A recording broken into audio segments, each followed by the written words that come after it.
Tu m'écoutes après, tu pourras ensuite maintenant jamais annoncer tout ce que je te dirai, que tu n'entends jamais les choses que je te souviens d'ancêtres. Alors, ce tableau, il est pour moi extraordinaire parce qu'il symbolise beaucoup de choses à la fois. On voit d'abord une mère qui tend ses bras vers son enfant, son fils ou sa fille, une relation de ce qu'il y a de plus noble entre une mère et un enfant.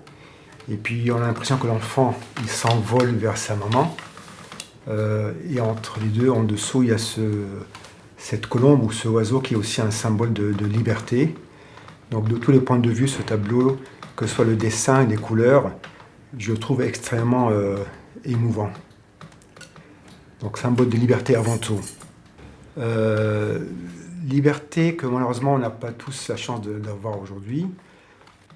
Si je dois raconter un peu mes souvenirs, je n'ai pas d'objet physique comme souvenir précis, mais c'est toute mon enfance qui est un souvenir vivant dans mon esprit. Depuis que j'étais en Syrie, jeune enfant et adolescent, jusqu'à mon arrivée en France en 1979. À l'époque, j'avais 18 ans. Moi, je fais partie de ceux qui ont eu beaucoup de chance d'être ici. Et quand je suis arrivé, je suis venu avec la détermination pour étudier la médecine. Et pourtant, je ne parlais pas un mot de français, pas un seul mot. Ma mère était inquiète parce que son fils de 18 ans jeune, qui arrive dans une grande ville, Paris, avec beaucoup de tentations, elle m'a dit, quand tu te déplaces, tu prends le métro, et si tu t'égares, tu demandes à un agent de police. Tu lui dis, monsieur l'agent, s'il vous plaît, où se trouve la station du métro? Et cette phrase, j'étais incapable de la prononcer en français. Donc elle me l'a écrite en arabe, phonétiquement, de droite à gauche. Monsieur l'agent, s'il vous plaît, où se trouve la station du métro? Et j'ai mis ce bout de papier dans ma poche, qui passait d'un pantalon à un autre, d'une veste à une autre. Et au bout de quelques mois, bien sûr, il s'est effrité et je l'ai perdu. Et j'ai dit à ma mère, je l'ai perdu, mais ne t'inquiète pas, maintenant je suis capable de prononcer cette phrase. Donc je vais raconter un petit peu les difficultés que j'ai eues et que, probablement par la chance, j'ai réussi à surmonter. J'avais un rêve de faire médecine et de le faire à Paris. Et à l'époque, je ne parlais pas du tout le français. Je ne fais pas partie de cette génération de Syriens qui sont parfaitement francophones. Et on m'a dit, faire médecine à Paris, tu ne parles pas français, c'est infaisable. C'est un obstacle insurmontable. Et je suis venu quand même avec cette détermination pour commencer à apprendre le français d'abord et m'inscrire en médecine. Ça n'a jamais été facile au début, c'était même très difficile. Sur les bancs de la faculté, je regardais le professeur, j'étais incapable de suivre au départ les cours et comprendre ce qu'il disait. Il m'est même arrivé de m'effondrer en larmes, d'avoir des crises de morale, dire je ne pourrais jamais suivre. Et finalement, j'ai réussi à surmonter les difficultés. J'ai réussi à passer cette première année de médecine, le concours, et puis faire mon chemin, mon parcours de médecine, et puis de me spécialiser en chirurgie orthopédique. Et le destin a voulu que je reste à Paris, qui est ma ville d'adoption, qui est devenue aussi mes racines. En plus de mes racines syriennes, ce sont aussi mes racines bien ancrées à Paris. Mon métier, non, il m'a toujours passionné. Il y a certes des moments difficiles. On voit de l'extérieur, c'est pas une vie facile, c'est une vie qui est quotidiennement jalonnée de difficultés, de stress. On a une responsabilité énorme vis-à-vis des patients. On se donne les moyens, mais aussi on veut des résultats. Donc c'est un combat quotidien, permanent. Quand je rentre chez moi, des fois je dis à mes patients, je souhaite ne pas penser à vous le soir, parce que quand je pense à un patient, ça veut dire que je m'inquiète pour lui. C'est pas un métier facile, mais je pense qu'il faut une détermination, il faut une volonté de faire pour faire bien ce qu'on fait. Peu importe qu'on soit médecin ou qu'on soit comptable, le but c'est d'être passionné par son métier et puis le faire à fond, avec conviction. J'avais un peu de doute au départ en me disant, je suis d'origine syrienne, comment je vais m'intégrer ici dans cette société avec un prénom à consonance très étrangère.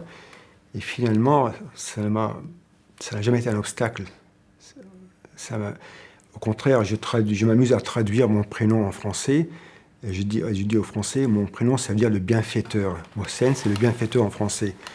Donc, non, je pense que la France Paris m'a donné toutes mes chances. J'ai pu les saisir. J'en suis reconnaissant, je suis heureux.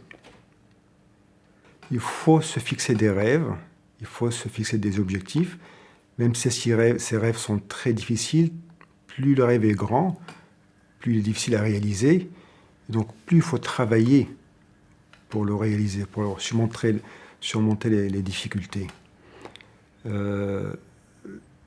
Question de détermination, c'est sûr.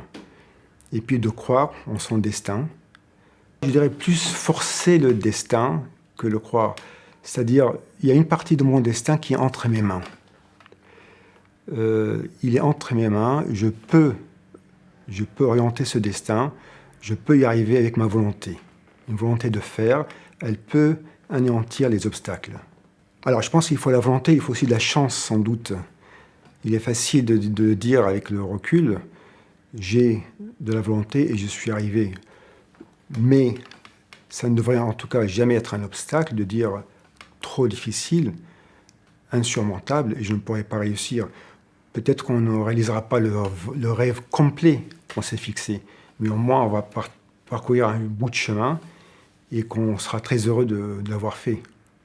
Donc le message que je voudrais transmettre aussi aujourd'hui aux jeunes Syriens, qu'ils soient en Syrie, qu'ils soient ici en France ou dans la diaspora syrienne dans le monde, oui,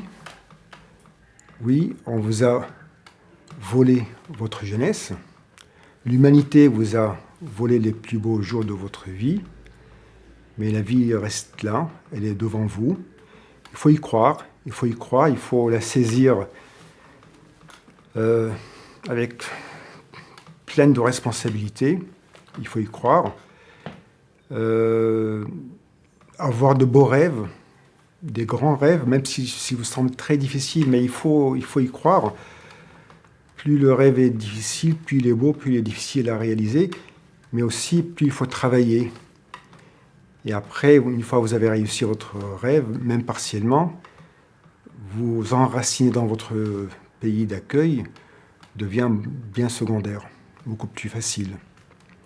Donc, et bien entendu, la phrase n'est pas de moi. Comme on dit, soyons réalistes, demandons l'impossible. Ce que je vais me souvenir de toujours, tu m'as dit hier, tu m'écoutes après, je n'en suis jamais annoncé tout ce que je peux faire, que tu as jamais les choses que j'ai entendues, je sais ce que tu m'as raconté, ce que je peux faire, que tu as jamais les choses que j'ai entendues, je sais ce que tu m'as raconté, ce que je peux faire, d'ancêtre.